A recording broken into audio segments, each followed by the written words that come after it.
Coming up next, it's Ed, Edd, and Eddy, followed by Toonami on Cartoon Network. Akari. Hey! What the heck? Akari. Oh, the title call. This video is... Warner Brothers is for commentary purposes. Please understand and thank you. Don't forget to subscribe.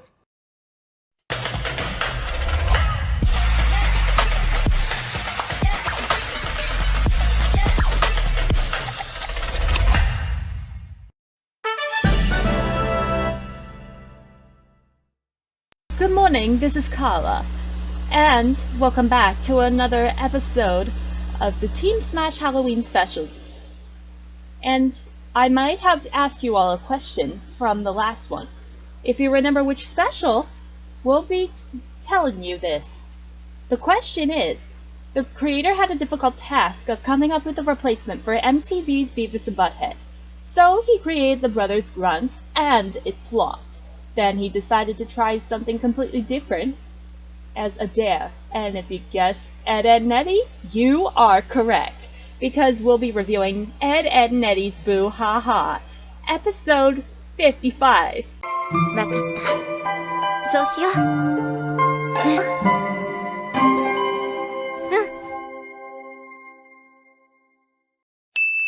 Ah, spoiler alert!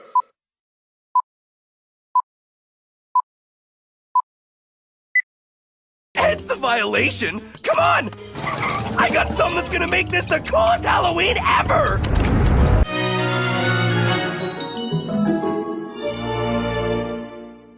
Double D is organizing leaves on the school steps when Eddy bursts through the doors, complaining about the after-school detention that he got on Halloween. Though Double D points out that he had processed cheese in a teacher's desk. Eddy quickly shakes this off, however. This leads Double D off to Ed's place, promising that he has something that will make this the coolest Halloween ever. When they arrive there, they find Ed inside, surrounded by many boxes of VHS tapes. Each tape is of a horror movie, and it seems that Ed has pretty much spent the whole month in his room watching horror movies. Worse, he doesn't really seem to be paying attention to the outside world, as he's become a zombie to his TV. Double D has a solution, however. Unplug the TV, and Ed will wake up, and he proceeds to do so. Once the TV shuts off, Ed's eyes fizzle static. Soon enough, they return to normal, and he looks around his room, fully lucid. He loudly declares that it's Halloween, the night when ghosts and goblins come out to play. Eddy agrees with his friend's assessment, and then he goes on to say he has something that will make the night even better. A map his brother gave him that leads to a neighborhood where they give out buckets of candy. The one and the only Spookyville. Double D, uncertain about the veracity of the map, also asks to examine it. And after looking it over, he declares that despite the horrible penmanship, it seems almost certainly like a fraud, like a certain other map. Ed is made unhappy by this announcement, and Eddy milks his unhappiness for all it's worth, forcing Double D to give in against his better judgment to keep from ruining Ed's Halloween. When the night finally comes, the Eds are all costumed up. Ed is going to be a zombie version of Elvis. Ed is wearing a costume of Lothar, a Viking who somehow rules Montezuma, and Double D is dressed as the bubonic plague, which the other Eds failed to tell. After some minor bickering and arguing, the Eds head out to start the search for Spookyville. Ed is distracted, however, when he hears strange noises, and he creeps over to the alley where the voices are coming from to listen in. Inside the alley are the Canker sisters having a cookout. Ed's eyes fizzle static, and he sees something entirely different. 3 witches tending a cauldron. As he looks on horrified, the witches cast a spell in the night, cursing their foes to suffer from many enemies that shall rise from the underworld and get in their way. As Ed runs away, terrified, the Cankers merrily look at each other, wondering what the ruckus they heard was, with May reminding them that the roasted marshmallows made her fart. Meanwhile, Double D is scouring the map to try to find out what the first clue is. As near as he can discern, it's a dented stop sign. Suddenly, Ed runs up and grabs him, warning about the curse. Eddy jokingly says that it falls on Ed to protect them, and Lothar agrees. Double D and Eddy are starting to refocus on the map when Ed shoves them into the shed and warns them of something evil. The evil thing in question is Jimmy, who is dressed in an alien costume. This isn't what Ed sees, however. Ed instead hallucinates that Jimmy is an actual alien.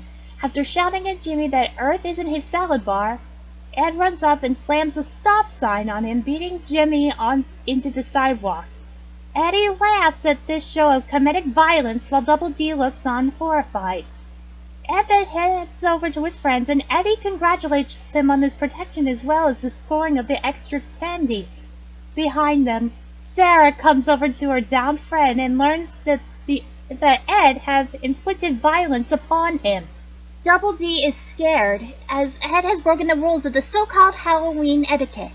He doesn't have much time to worry about this, however, as Sarah arrives and angrily wants to know what they meant by hurting Jimmy and taking his candy.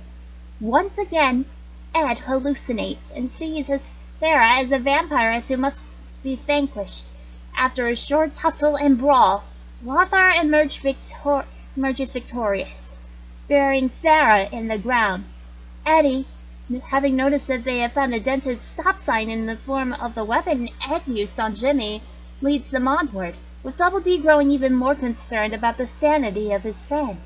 While trying to catch up with his friends, however, Double D runs into a Medusa. This Medusa is probably the most improbable costume for the actual person in it, however, who pulls them along gleefully so they can trick-or-treat together. Eddy notices and asks Ed and Double D is doing trick-or-treating with Naz. Ed, as usual, hallucinates and attacks, actually seeing Naz as Medusa. After a brief battle and a temporary petrification, Lothar emerges victorious once again, having encased Medusa in cement as a sort of poetic justice. Ed then grabs a wagon and stuffs his friends into it. They try to take off and move around fast. However, all rides must end, and this one with them crashing into a rusting hearse parked in someone's yard. By now, Double D is seriously worried about his friend Ed, but Eddy ignores Double D's fears and instead instructing him to read the next clue. Double D reads it, and learns that they are supposed to find an abandoned hearse, which is just what they did. Double D is suddenly distracted, though, as an egg hits him in the face. The perpetrator is none other than Kevin, who has decided to spend the night pranking people with eggs.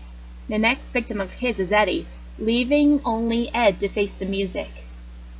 An egg slams into his face, and Ed declares a new threat, throwing his friends over the cliff before facing down this newest villain, whom in his mind's eye appears as a headless horseman, throwing flame pumpkins at him. The next pumpkin that comes at Lothar is set back to the headless horseman, knocking him off of his horse. Ed grabs the bike and flings it back towards Kevin, where it falls apart.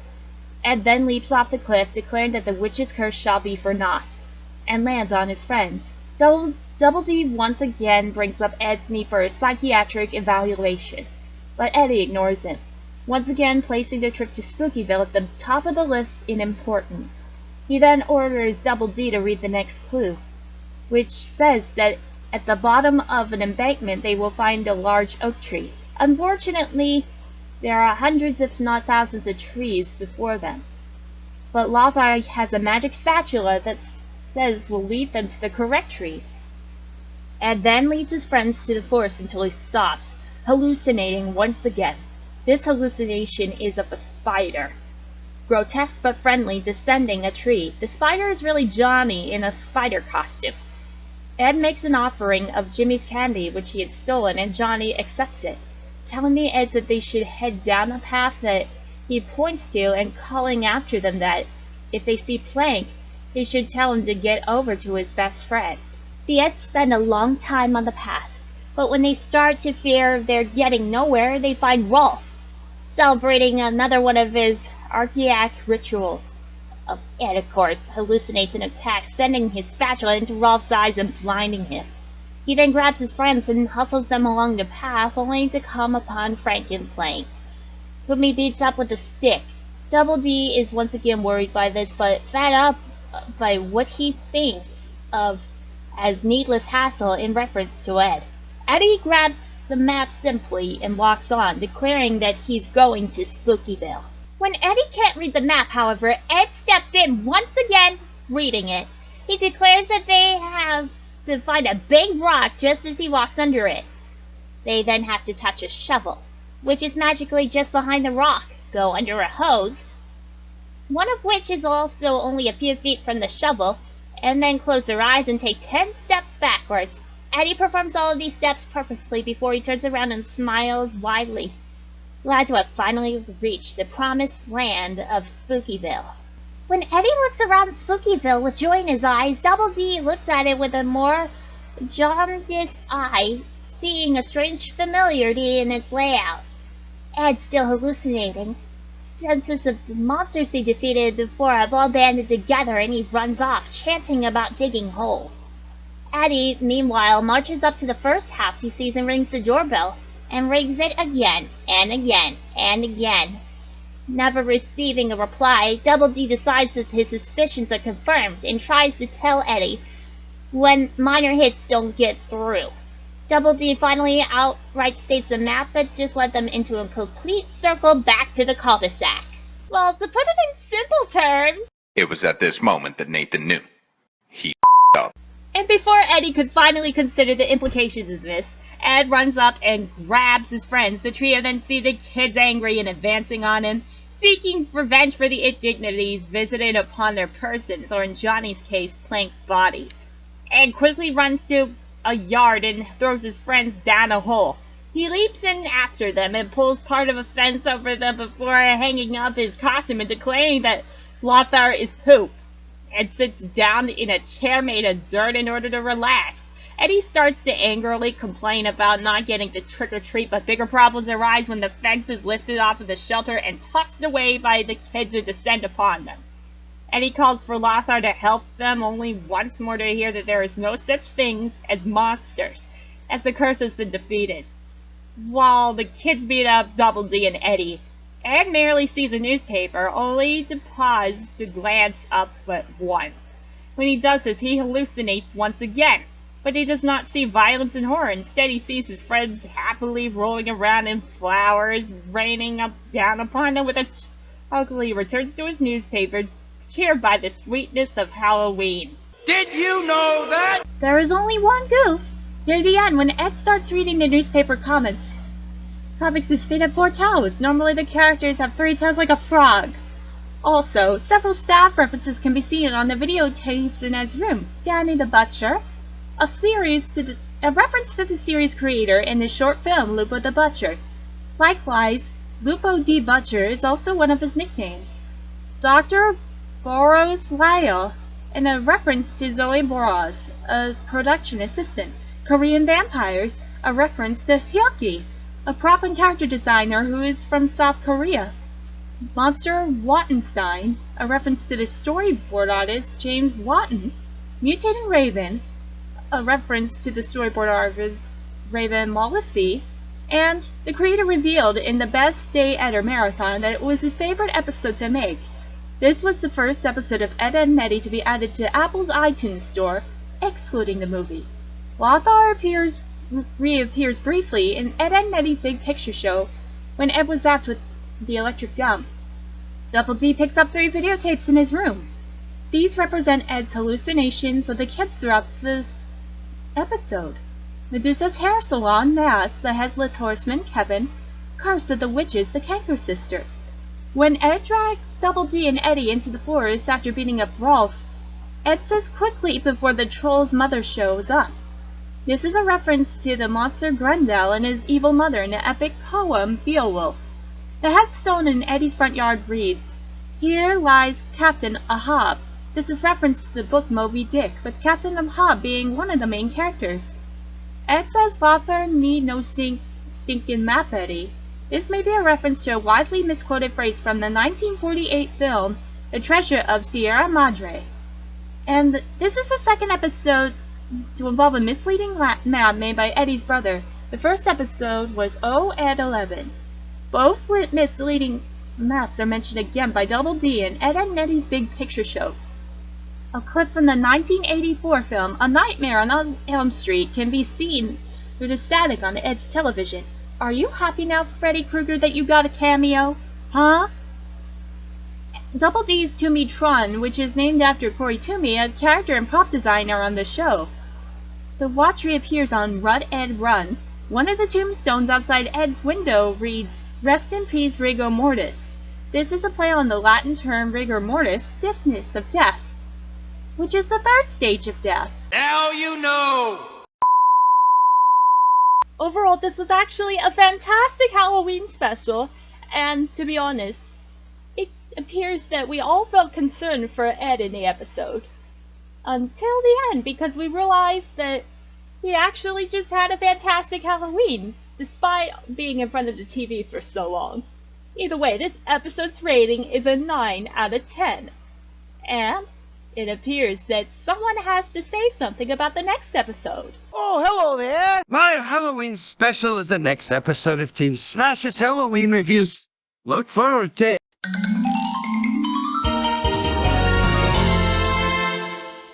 Thank you for watching. What do you think? If you appreciate the content, please be sure to super smash that like button and be sure to subscribe to our channel. And please be sure to follow us on Instagram or my DeviantArt. And don't forget to leave a comment because we really accept kind thoughts. But we here do not allow any trolls or hurtful words or any other terrible meanings necessary allowed. Otherwise, Red Hoeing from Comedy Central's The Ren and Stimpy Show will hunt you down until the ends of Earth. Keep that in mind. Be sure to subscribe to our channels and click the notification bell. You're never going to miss a video the second it goes live on YouTube and Google. With that being said, thanks for watching and I'll see you all next time. Have a nice day!